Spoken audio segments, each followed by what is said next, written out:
Now जो next learning outcome हमें achieve करना है वो है concept of resonance in tuned amplifiers. तो रेजोनेंस, मैंने आपको स्टार्ट में ही बोला कि जो रेजोनेंस है वो बहुत ही इंपॉर्टेंट कंसेप्ट है। अगर आप ट्यून एम्पलीफायर के कंसेप्ट को स्टडी करना चाहते हो तो आपको रेजोनेंस को बहुत अच्छे से यहां पर अंडरस्टैंड करना होगा। तो सबसे पहले हम रेजोनेंस की यहां पर डेफिनेशन अंडरस्टैंड करने की कोशिश करते हैं। तो रेजोनेंस है क्या? तो बेसिकली आप बोल सकते हो, तो resonance is the phenomena at which inductive reactance becomes equal to capacitive reactance and the circuit behaves as purely resistive. तो देखो, ये जो मैंने डेफिनेशन लिखाई है ना, ये स्टैंडर्ड सर्किट के लिए वैलिड है। Standard RLC, series RLC, parallel RLC या जो स्टैंडर्ड आपके सर्किट्स है ना, उनके लिए वैलिड है। ऐसी भी सिचुएशन आ सकती है कि जहां पर आपको ये कंडीशन ना मिले, लेकिन एक कंडीशन आपको ऑलवेज मिलने वाली है। वो क्या मिलने वाली है मैं आपको बता देता हूं कि सर्किट जो है वो ऑलवेज रेजिस्टिव ही होगा, उसी के जैसा बिहेव करेगा। देखो, होता क्या है ना कि हम सिर्फ एक्सएल एक्सी इक्वल हो जाएंगे, इस तरह से सोचना शुरू कर देते हैं, ठीक है। लेकिन डिफरेंट नॉन स्टैंडर्ड सर्किट आते हैं जिसमें इस तरह की कंडीशन फिर हमें समझ में नहीं आ पाती है। तो मैं अभी मैथमेटिकली बात कर रहा हूं। तो यहां पर अगर आपको थ्योरिकली ध्यान में रखना है तो आप इस डेफिनेशन को माइंड में रखो। क्लियर है आपको सिर्फ ये पॉइंट ध्यान में रखना है एट लास्ट कि जो आपका सर्किट होगा वो प्योरली रेजिस्टिव सर्किट होगा। पॉइंट समझ में आया?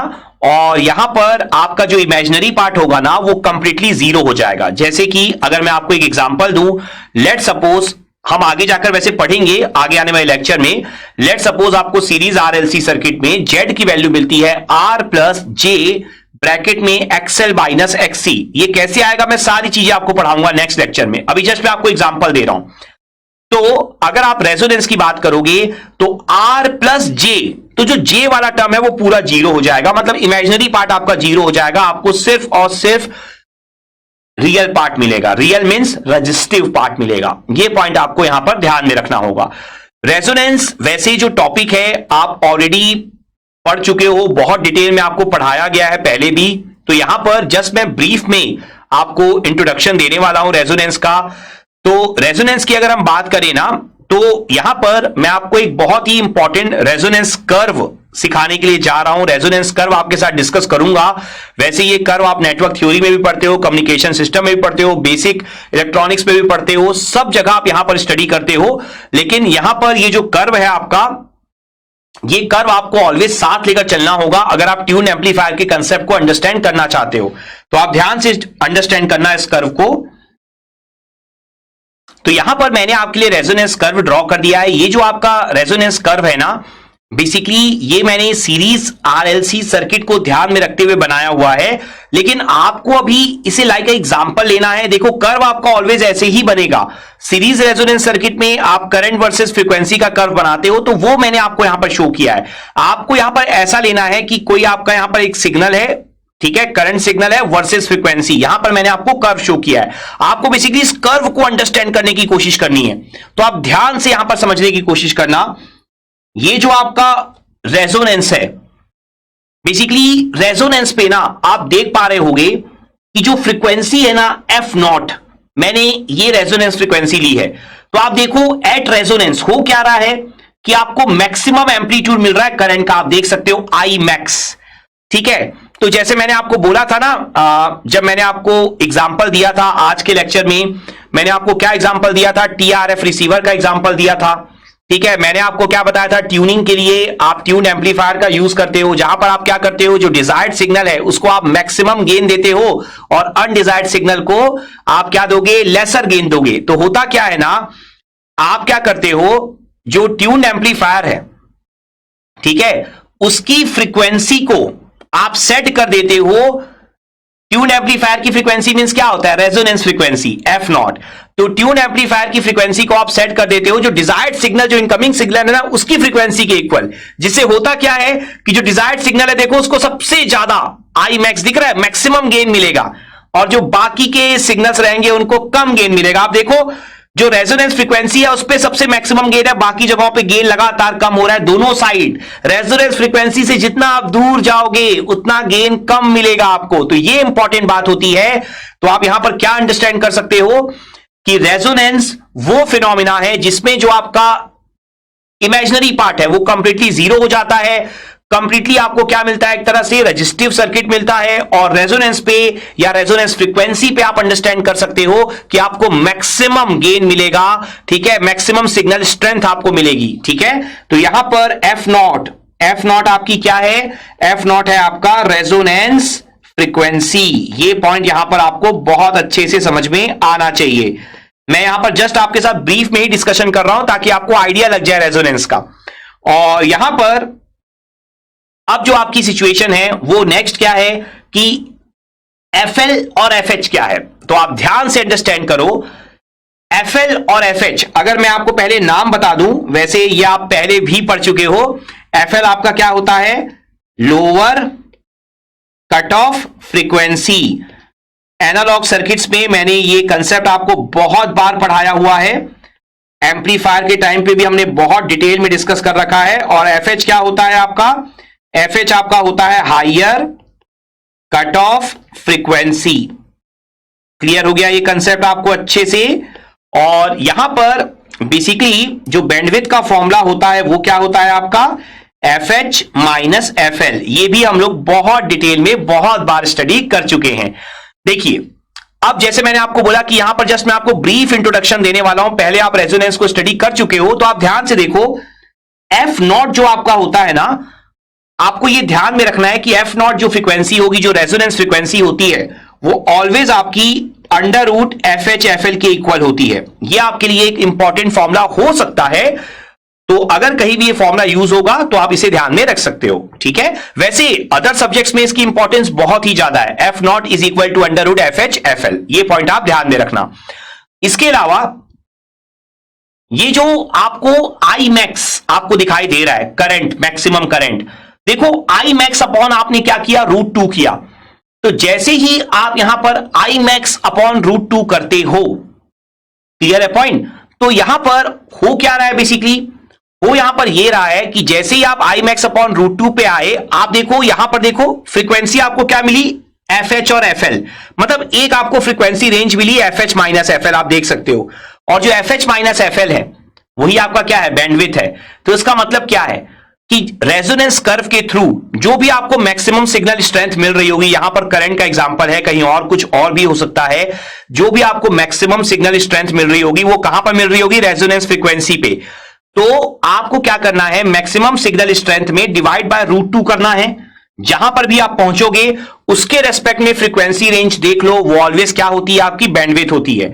और डिवाइड बाय जो √2 करते हैं ना, उसका रीजन क्या होता है, मैं भी आपको समझा देता हूं। देखो अगर आप वैसे इस पूरे कर्व को देखो तो यहां पर जो फ्रीक्वेंसी की रेंज जा रही है वो कहां से कहां तक जा रही है, आप देखो माइनस इन्फिनाइट से लेकर प्लस इन्फिनाइट, मतलब ये पूरा इन्फिनाइट तक जाएगा। ये जो आपका रेंज है ना, आप देख सकते हो, मैं थोड़ा सा एक्सटेंड कर देता हूं, ये पूरा इन्फिनाइट तक जाने वाला है।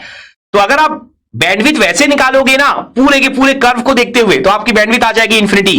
बैंडविड्थ क्या होती है, highest frequency minus lowest frequency. अगर दोनों ही इन्फिनाइट तक जाएंगी तो बैंडविड्थ भी इन्फिनिटी आ जाएगी। और देखो ये वैसे कम्युनिकेशन का कंसेप्ट है, लेकिन आपको रेजोनेंस कर्व में क्लियरिटी होनी चाहिए। अगर आप इन्फिनिटी बैंडविड्थ की बात करोगे ना, देखो यहां पर एक सिग्नल की बात कर रहे हो आप, किसी सिग्नल की बैंडविड्थ अगर इन्फिनिटी होगी ना, बैंडविड्थ का मतलब क्या होता है, स्पेस होता है, ठीक है। अभी मैं एक स्पेस लेकर बैठा हुआ हूं तो मैंने वो बैंडविड्थ ली हुई है, ठीक है। तो अगर एक सिग्नल का बैंडविड्थ आपका इन्फिनिटी है, सिग्नल को पास कहां से होना है, चैनल से, तो आपका जो सिग्नल है वो कभी पास ही नहीं हो पाएगा, क्योंकि सिग्नल को बहुत बड़ी बैंडविड्थ चाहिए। तो यहां पर आप क्या करते हो, आप ना प्रैक्टिकल बैंडविड्थ लेते हो, ठीक है। प्रैक्टिकल बैंडविड्थ क्या होती है, अगर आप इस कर्व को ध्यान से देखोगे तो आपको रेजोनेंस फ्रीक्वेंसी पर मैक्सिमम एम्पलीट्यूड मिल रहा है, लेकिन उसके बाद लगातार एम्पलीट्यूड डिक्रीज होता चला जा रहा है, और देखो लास्ट में तो एम्पलीट्यूड लगभग 0 ही हो गया है।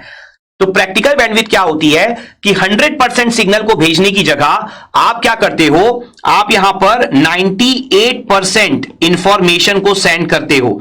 और 98% अगर इंफॉर्मेशन को आपको सेंड करना है तो प्रैक्टिकली ऐसा पाया गया है कि आपको इतनी बैंडविड्थ यूज करनी होगी FH माइनस FL की। तो आपको यह बात समझनी होगी कि अगर आप 100% भेजने की कोशिश करोगे इंफॉर्मेशन को, तो आपको बैंडविड्थ चाहिए इन्फिनिटी, मतलब आप भेज ही नहीं पा रहे हो।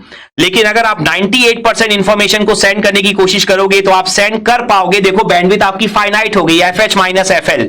तो अगर आप FH माइनस FL वाली बैंडविड्थ कंसीडर कर लेते हो तो आप 98% इंफॉर्मेशन को सेंड कर पाओगे, और ये बैंडविड्थ जो होती है आपकी प्रैक्टिकल बैंडविड्थ कहलाती है, FH माइनस FL। और इस बैंडविड्थ को हम क्या कहते हैं यहां पर, ये जो बैंडविड्थ होती है ये आपकी कहलाती है 3 dB बैंडविड्थ।